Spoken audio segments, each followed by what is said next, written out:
hair. My hair is, so you say rain is good and dolphins. Can you say rain is good for fish, crab, crocodile. Our school looks like a rich school. We have extensive facilities. We have 2 tennis courts, a football field, 3 swimming pools.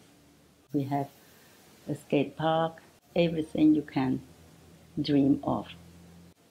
Some people don't understand. I mean, the Khmer are very fascinated with that. They are quite happy.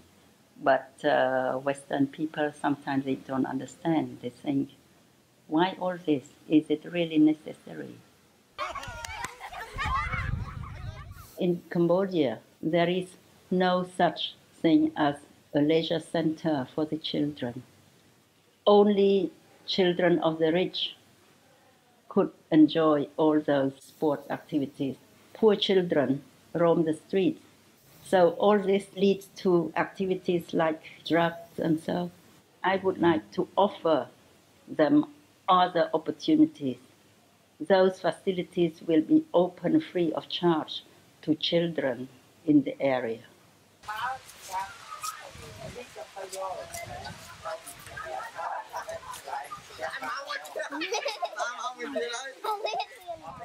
We need to have something to show that, we can be proud of the present as well. Not of, a mall or something like that, but a cultural, an educational institution that doesn't look like a factory. Why do the best schools in the West have all those facilities? Are they just for showing off? No, it is because they serve a purpose. Children blossom when they are in a beautiful environment that offers them everything they need. I want my school to offer everything that a good Western school has. So it will be a school comparable to any schools in the West.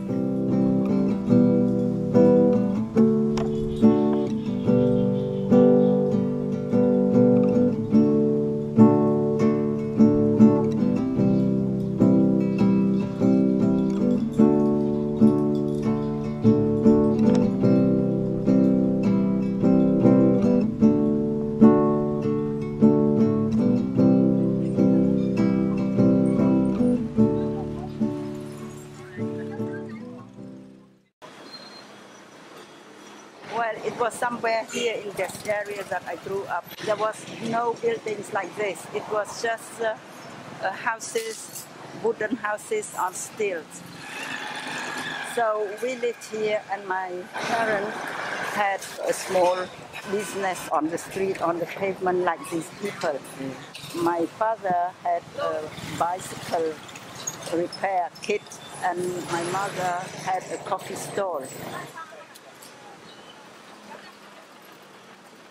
My mother was very traditional. Girls don't play in the street, girls don't do this, and girls don't do that. So what did I do? I ended up spending time under the bed. That was my retreat, reading all the time. It served me well.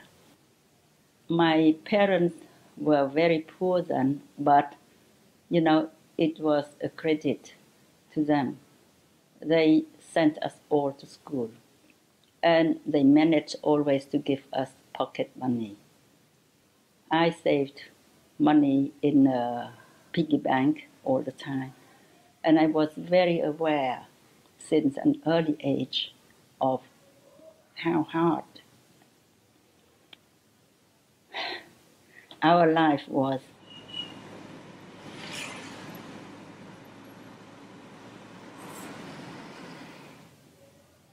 I knew that we couldn't afford tailoring or anything, so I wanted to try myself, my skill. And of course, I couldn't buy, for example, materials. What did I do? I just took my mother's scarf and I cut them into pieces, trying to make a blouse for myself and so on, and it was a disaster. That's to give you an idea of how poor we were. But, you know, as I say, my parents were quite forward-minded, and they managed to send us all to school. You know, when it came to school, I was always, you know, happy, and I hated holidays. I went to a very good school. It was a government school, so I went to the same school as children of powerful officials, of royalties, and so on. And because I did well, I moved to the secondary school. And in the second year of my secondary school, I got a scholarship, so I went to live in boarding school. Then I had to choose a subject to go to university. I had to make a decision. And I really was good in science, biology, and so on, and I wanted to be a doctor. But there was no way I could do that because it would be a 7-year study, and I couldn't really let my parents go on working like that. So I decided to go into teaching. It was also a good decision because I got a scholarship with the French government for a postgraduate study in France. I left in 1972, just after the war started in Cambodia. I was meant to come back in 1975, but it was not meant to be because the Khmer Rouge came in April. That's what saved me in the end, because, you know, had I come back, I don't know, I might be one of those people, you know, ending up in S21.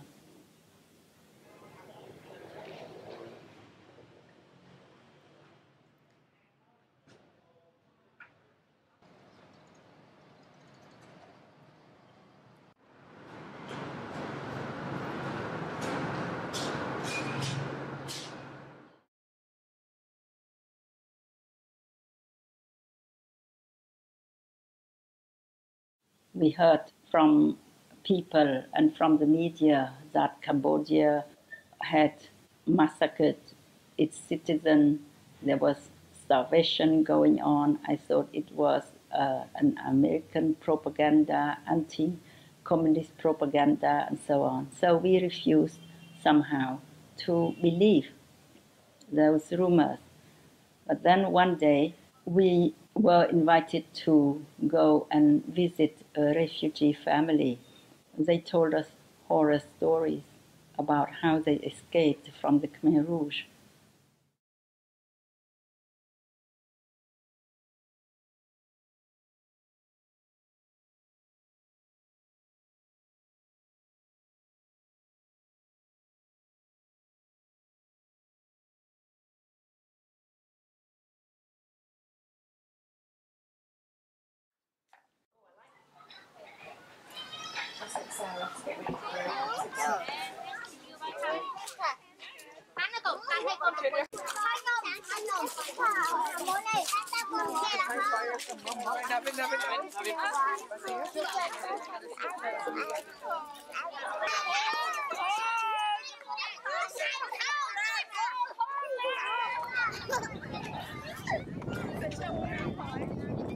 In Cambodia, when I was young, I still remember everybody, every day, every night, they would gather and then they would talk about Buddha's prediction or Put's prediction. And in Put's prediction, it was said that one day Cambodia would be bathed in a sea of bloodshed. But they said one day Seametrey Buddha would come to save Cambodia. Rùa khung phiệp ai ca Rùa khung phiệp chụp xa Phiệp lông bang tao yang bọn na Có còn đi chụp bọn đài Rùa ngày ngày mơ nghi Kê tê điêu Thật lúc sma krok Có pru tai rùa na chi môi som ram Nam bay ta krok bèng Bọn tai con compri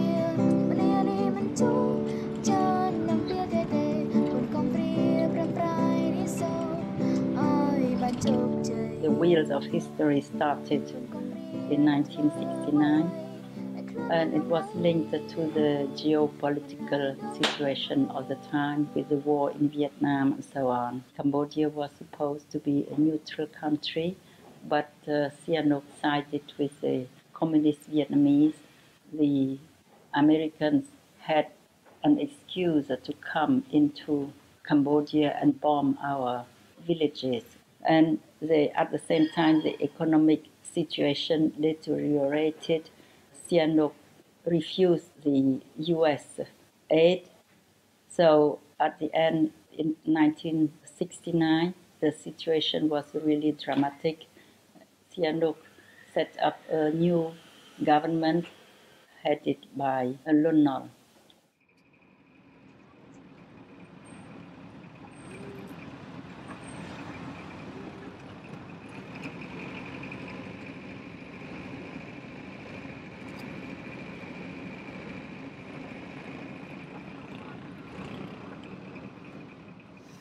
Cả bọn nó nhóm đây thư mê thốn là miền ấy thì vẫn còn tha pe năng nhà nào có đâm đã plau cho ta tí còng kịch mà ngài giống plau trong cha mò mình ngọt bị lơ lọ đọc cồn bây giờ caro nâu nó còngกับปลาhọ banh nó còng tầm lẹ hoặc bay chân nông mình đang sạp sừng cream cứ mình sầm bài thay bọt bè con trao chẳng cho cá khơi một khi bật đừng nghĩ đang cho cá ngọt từ của miền bị plau khăn hay được chứ này thưa thông văn mán của ọt bài đó là bột châu máu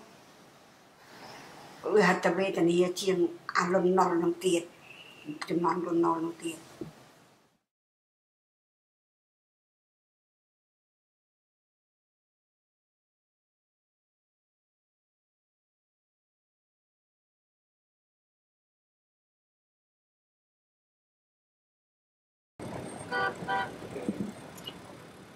At that time, the good people were more or less Khmer Rouge or Khmer Rouge sympathizers. We simply wanted a corruption-free society and we believed in them.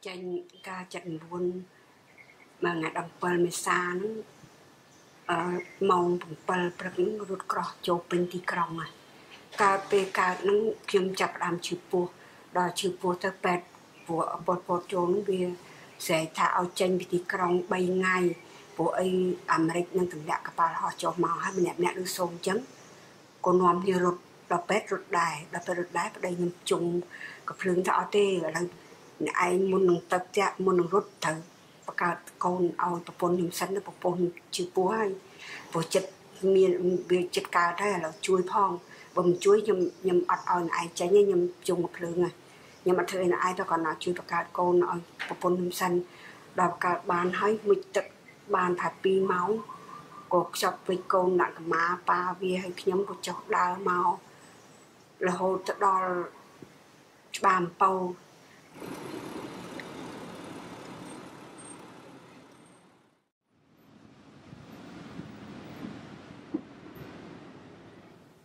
There are two aspects why they did this and why they were able to do this. Why they did this, in my opinion, and this is totally my own opinion, right? It's not, well, in history books or anything. I think Cambodian people has experienced a lot of humiliation during their history. And the fact that we were an empire didn't help. That left a lot of humiliation and resentment when we lost this power. And I think that caused a design to have a revenge on history. It's better to blame other people than oneself. We blamed the Thai, we blamed the Vietnamese, we blamed the French, we blame everybody but ourselves. And the Khmer Rouge, they use vocabulary like going back to the glorious Angkor time. At that time, we didn't have machineries, we didn't have bulldozer, cranes, tractors, but we still built the Angkor temples. No one else could do that at that time, and we could. So everything they did it to connect to the past. It's not only that. Nobody in the world could achieve this utopia to have a perfect communist country. The Chinese failed. The Soviet failed. We are going to succeed where everybody else failed. We are going to have a perfect communist country.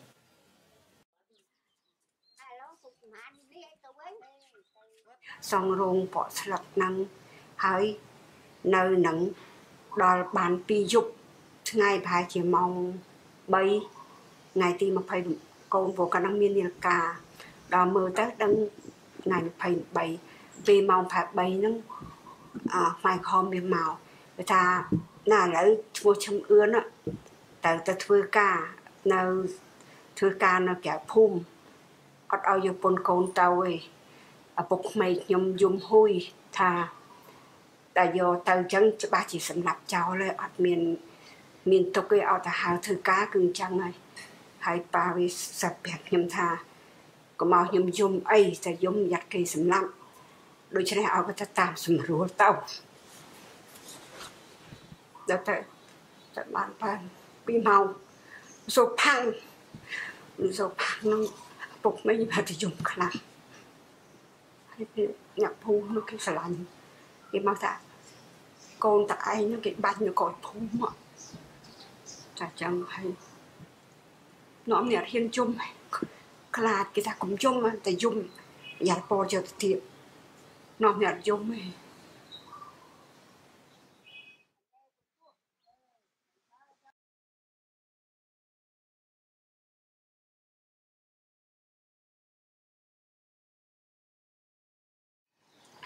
là tăng video đây lập cho thấy vì tại bộ phận đang thưa ca ở vì mà lại miền con tôi từ hệ tật rồi tầm năm không mà tháng ở ban mà rồi mình hay thông á hay để gì luôn vì tôi cho thông nào bệnh nhân sao giờ lấy tất cái bom tức sân mình sẽ rồi mà ngay ở group chùm luôn phật ha sắp đến ngày ha sắp rồi tầm năm nó lên nâng hai mỗi hai sma besi có mặc bông 30 nè mình thật tất cái họ mình có gì đi hai con kiếm vô mà nhầm chùm rạch cho ta cả oi con pin nhận năng xì hai kiếm con ấy khi mình thực đói cả năng cô tập bỏ đặt score hai con hậu mình mai sẽ bệnh năng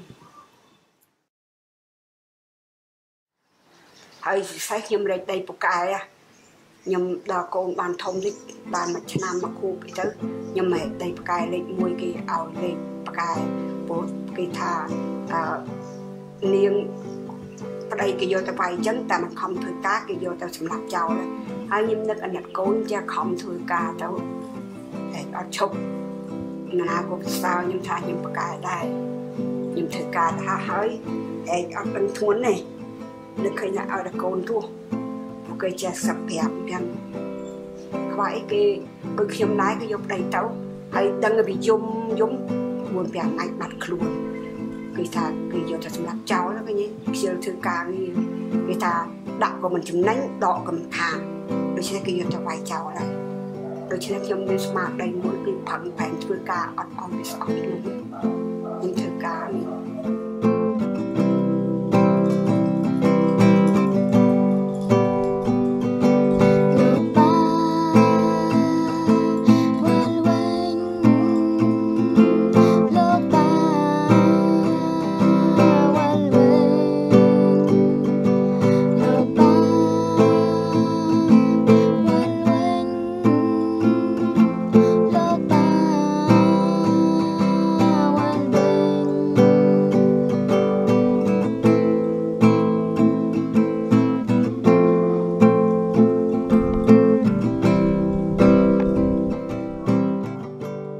ថាបានប្រទេសតង់យួនបាញ់តក្រាបអាប៉ោតរត់ចឹងទៅនាំនេះឲ្យដូចគេស្រែកដូចតាំងរបៀបដូចអាផ្នែកក្រហមទៀតដែរភូមិណាអ្នកណានៅភូមិណាទៅភូមិនឹងទៅគេដាក់មីក្រូចឹងណានឹកឃើញថាទៀតដែរអានេះឲ្យភូមិណាទៅភូមិណាដូច្នេះលែងនៅស្រុកស្រែទៅនៅពេញគំនិតថាចង់ទៅនៅផ្ទះពេញខ្លួនឯងវិញដូចថាមានថាដូចថាមកពុបដូចរួចយើងរួចចេញពីគុកចឹងអាហ្នឹងគុកអត់ចិញ្ចាំងយើងរួចជាសบายចិត្តដែរហើយកូនអត់ខ្លាចហត់ទេហើយទៅពេញពីតកៅនេះខេតទៅដើមពេញហើយទៅចេញពីពេញមកដល់28 29ថ្ងៃដល់ត្រឡប់ទៅវិញដើរឆែកទៅតែ3ថ្ងៃទៅមកដល់ពេញ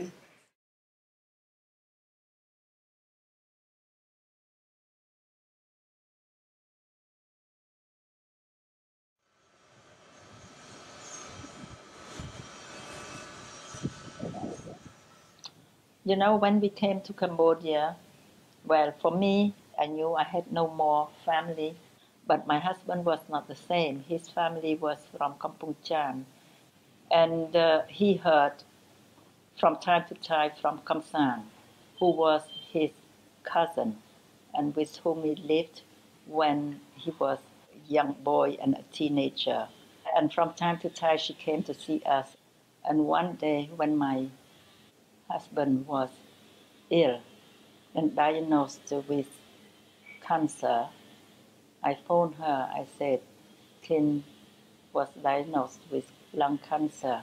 And as soon as she heard that, she took the bus to come to Phnom Penh, woke up at 3 a.m., and by 3 p.m., she was here.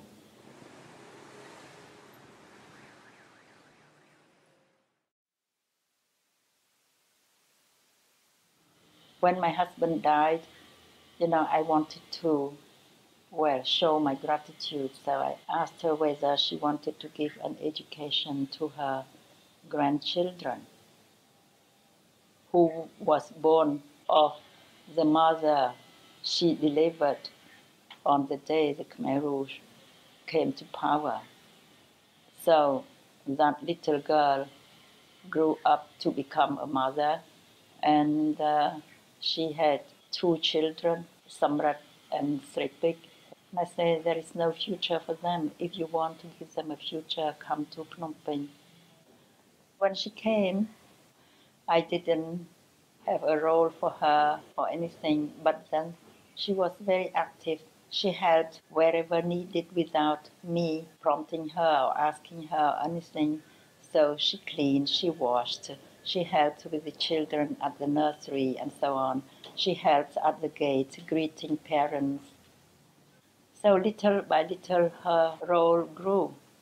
I consider her like the school mother because, like a mother, she looked after everybody, did everything. And although she was old, she was very active and never complained. Each time I asked her, are you all right? Is it too hard for you? If you are hard, you have to rest and so. She always told me, after what I lived through in the Khmer Rouge, nothing is hard for me anyway. ខ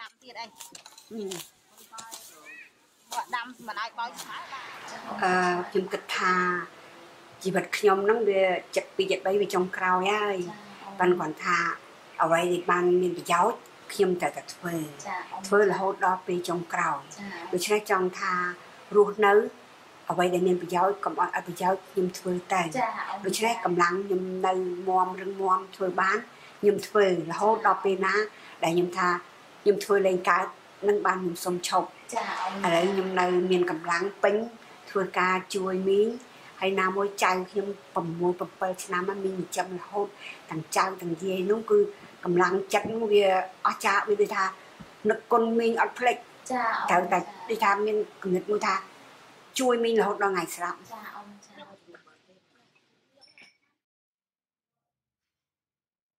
So Yukin House, Yukin was my husband's name. He designed the house and supervised the building and so on.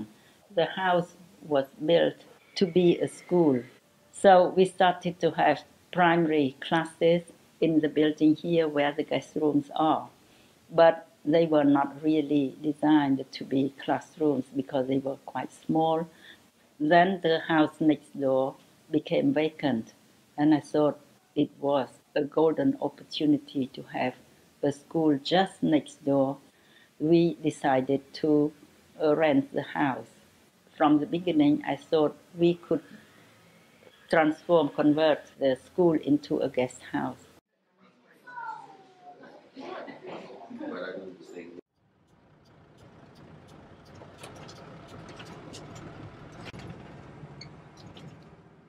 There is a huge task. There are so many organizations in need, so many poor people, so many disadvantaged youth. It's overwhelming. So, big organizations, they need to make a choice. And when they choose to help, they choose to help the most vulnerable, of course. They do help for their own image. It looks better when they advertise to say that, well, they do work for street children, prostitutes, drug addicts. It will look much better, and it will be also easier to raise funds. So people are more, they say, ready to help people survive rather than to help people thrive. And it's understandable, but for us, I want to move beyond that. I want to show that we are just a normal country that would like, to move beyond the past and build a sustainable future. I think that it is my children who were the reason behind my drive and my resolve. My eldest one is a professor at the University of Washington doing research in plasma physics. My second son is very prominent in the windsurfing industry. My daughter, she wants to become a financial analyst. My youngest son is also a physicist, but in theoretical physics. He's doing a PhD at King's College London. So they are all doing very well. And these are children whose grandparents, were illiterate. So these are children who come from really far.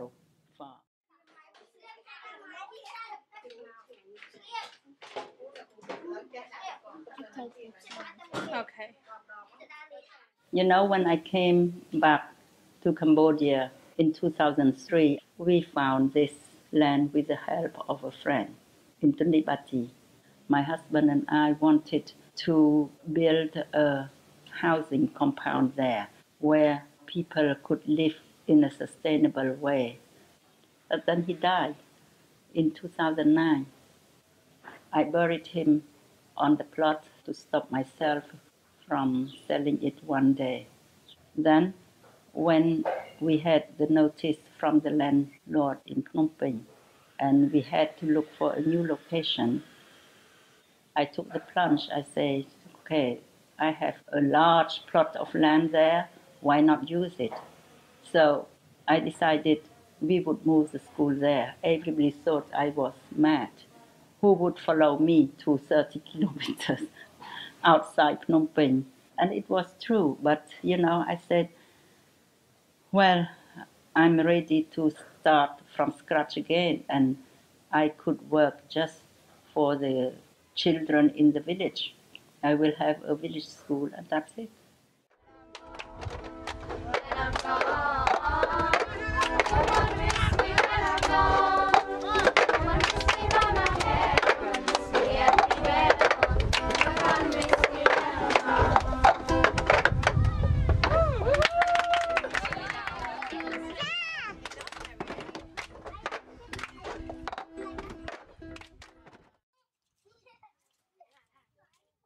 I think everybody wants a meaningful life, a purposeful life.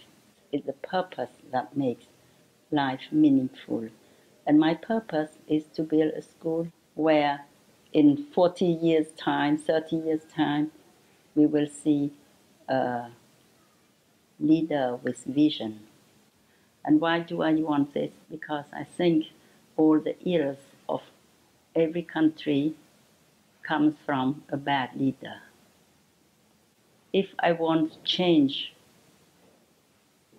I need to do a deep work educating not only children but mass education as well. So how we go about this?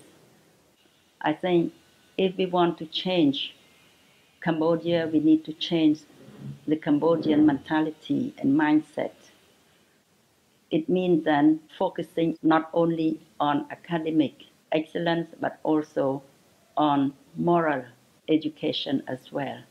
Cambodian people are very human, but I think the policy of the last decades have really made them turn them into people who despair, who have no hope. We need to instill in them hope in the future, trust, self-confidence, and self-esteem. And I think we can achieve all this with the help of our donors, contributors, volunteers who come from all over the world.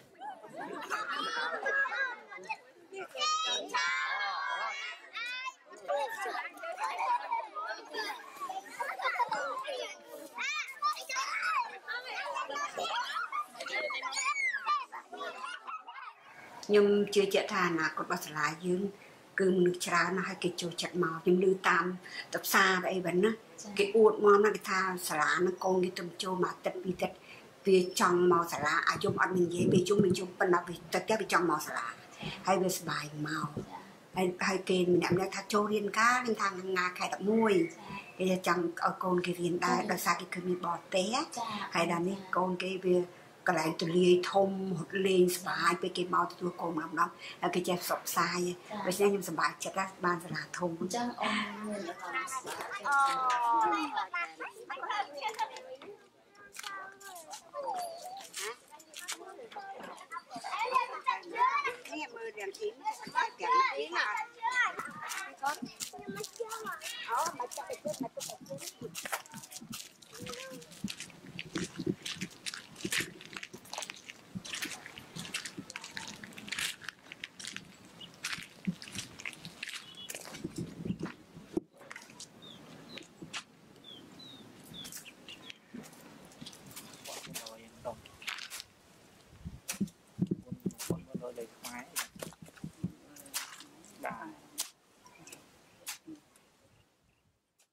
Whenever I'm here and look at our school, I feel rejuvenated. I imagine the future, the endless possibilities. For me, anything is possible with hard work and determination.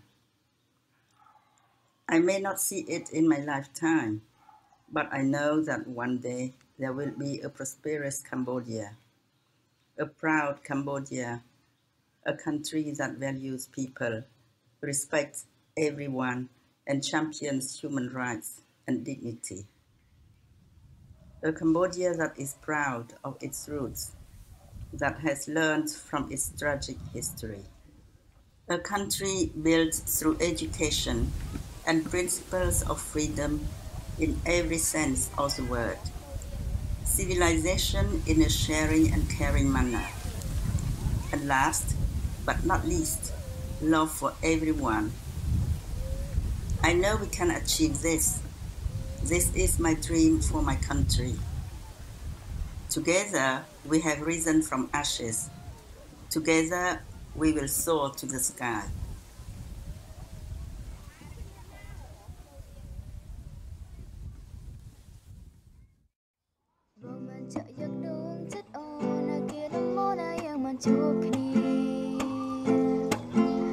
Chia những bài bóng nghe chẳng ai buồn yêu lá đâu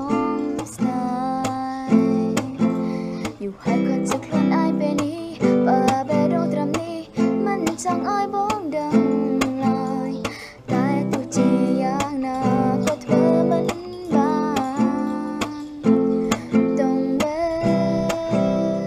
មិនណលែអារម្មណ៍ស្នេហាទូខំតាមប្រាប់ចិត្តនេះថាតែចិត្តពីជីវ៉ាហើយជប់ស្រមៃ Oh my god. Huh? No, it's fine. It's wrong. Okay, just do it again. Okay. No worries, you have plenty of tries. បើមិនចង់យកដួងចិត្តអូនណាគេរំមណាយើងមិនជួបគ្នាអ៊ំជាយ៉ាងក្ប